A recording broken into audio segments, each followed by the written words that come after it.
Hello, this is Mike with a video to help summarize and explain some important things that you need to know about working with the normal distribution.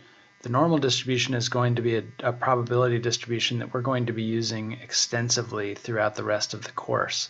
And it's often, along with the previous topics of probability fundamentals and the binomial distribution, it's often a place where students have difficulty, and so I wanted to take a few minutes to describe how I am hoping that you will think about these kinds of items.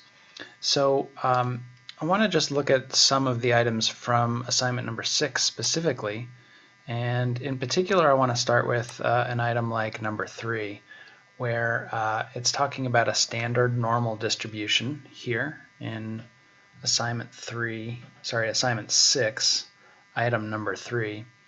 And one way that you know that it is a standard normal distribution is obviously they say so in the problem here, but even if they don't tell you in words that it's a standard normal distribution, the indication that there is a standard normal distribution at play is indicated through the letter Z, the use of the letter Z there.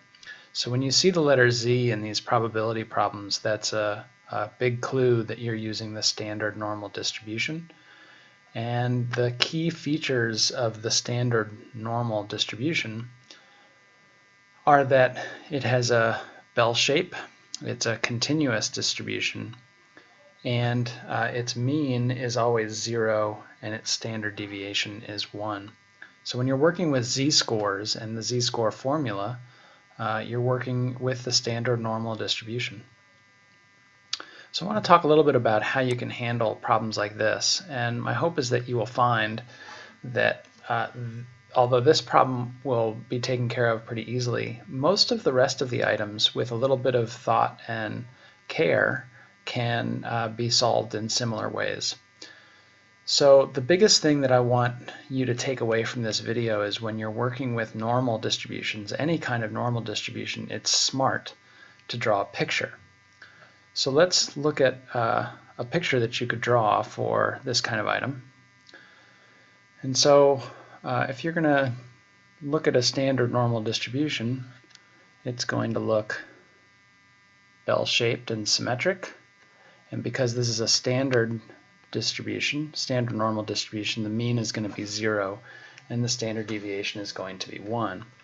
Now keep in mind that the area underneath this graph, the area underneath this curve, just like all probability distributions, the sum of all the probabilities is going to be 1. And that's true of the standard normal distribution. The area in this case is the same thing as the probability. And so the probability underneath the entire curve, the area underneath the entire curve is going to be 1. And our job is to find the probability. Let's just double check that z-score. The probability that z is less than negative 1.5. So here's negative 1.5 right here. And we want to be less than that. And so we're looking at this kind of probability here. Or, in other words, we want to find that area. So the question is, what is this area?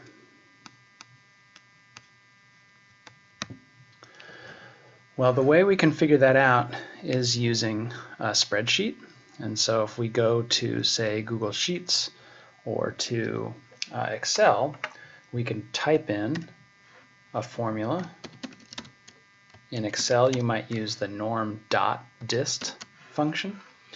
And in the norm.dist function, you're going to put the value, so in our case, negative 1.5 is going to be our value. And since this is a standard normal distribution, our mean is 0 and the standard deviation is 1. And with unlike binomial distributions, with the normal distribution you always want to choose a cumulative choice on this function, on this command, so we're always going to end this command with a 1, and when we press enter we're going to get the value 0.0668. So let's go ahead and type that in, 0.0668, and when we submit it, we get a correct answer. Okay, so that's relatively simple, but the thing that I want you to leave with is when you're doing these problems, draw a picture. It's really, really important in some of these cases where the problem is a little more complicated, a little more difficult. So let's jump ahead. I want to look at a problem like number 11, where now we're looking at a normally distributed set. And we're talking, again, notice we're looking at z-scores here, so we're talking about a standard normal distribution. Even though they don't say that explicitly in the problem, that is the case. And our job is to find the probability, or the percentage, of data points that fall between negative 0.7 and positive 0.7. So again, let's draw a picture here.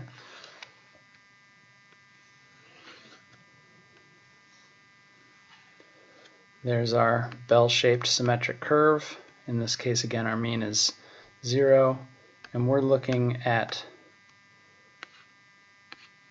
the space, the area under the curve in between these two z-scores, negative 0.7 and positive 0.7. Now, the key to this problem, again, is the picture, and the spreadsheet is able to tell us the area to the left of 0.7. The spreadsheet can tell us the red area, and the spreadsheet can also tell us this green area here. And so if we want to find the black area,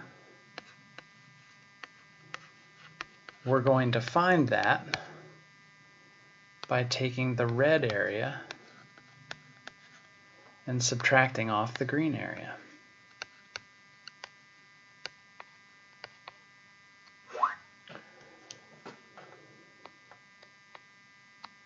Okay, so that's an important thing to keep in mind. The picture helps us decide what's going to happen with the calculations.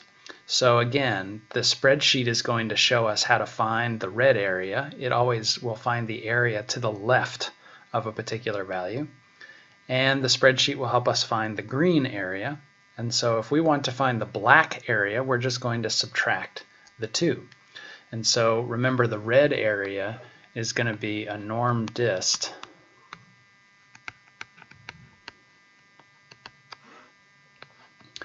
where our first value is going to be 0.7, and then we're going to do the rest of the calculations there, and we're going to subtract off a norm dist with negative 0.7 and some other things there. Okay, so let's go to the spreadsheet and see what happens. So I'm going to type in equals norm dist of 0.7 with a mean of 0, a standard deviation of 1, and remember, always use 1 for cumulative at the end, or you can type the word true.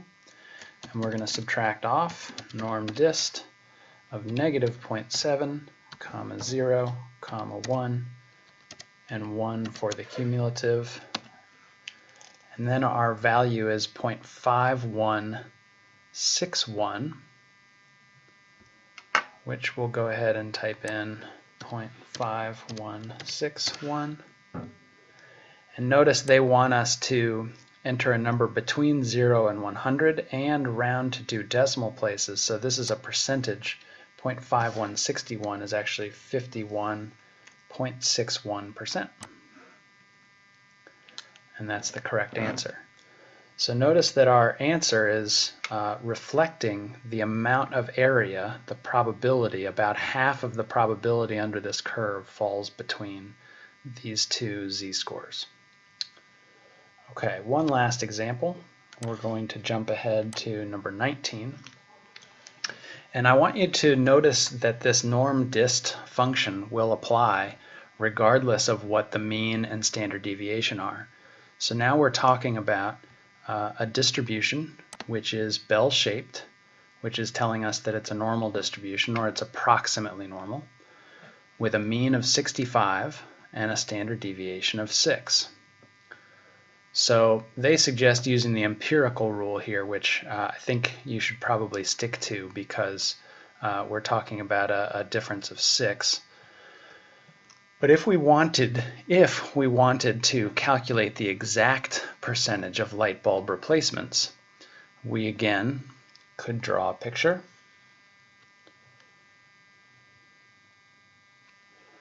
And remember that our mean is 65 and our standard deviation is 6. And our job is to find the area between 59 and 65. So we're looking for that area. Now keep in mind that this area, because 65 is the mean, the red area is exactly half of the overall distribution. So we know that the red area is equal to 0.5. The reason for that again is because the entire area is 1, and so half of that will be 1/2. So if we want to find the green area, all we really need to do is we need to take, well, let me do a different color here. If we want to find the green area, we need to find the blue area and subtract it from the red area.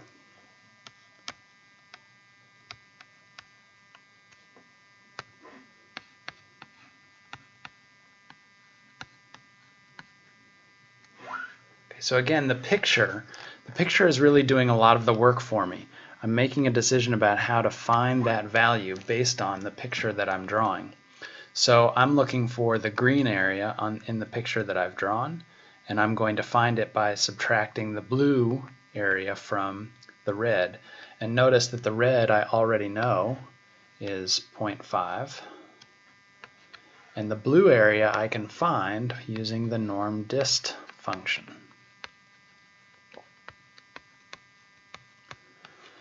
And the value I'm going to choose is 59 because I want the area to the left of 59. My mean is 65. My standard deviation is 6. And I'm always going to choose cumulative. So this is going to be the calculation that I do in the spreadsheet, and that will tell me the answer to this problem. So again, to summarize, when you're working with normal distributions, drawing a picture first and looking at the probability in terms of the picture is going to help you decide what to type into the spreadsheet in order to get your value. I strongly encourage you to draw as many pictures as you can when you're working with the normal distribution, and I think that will help immensely. Good luck!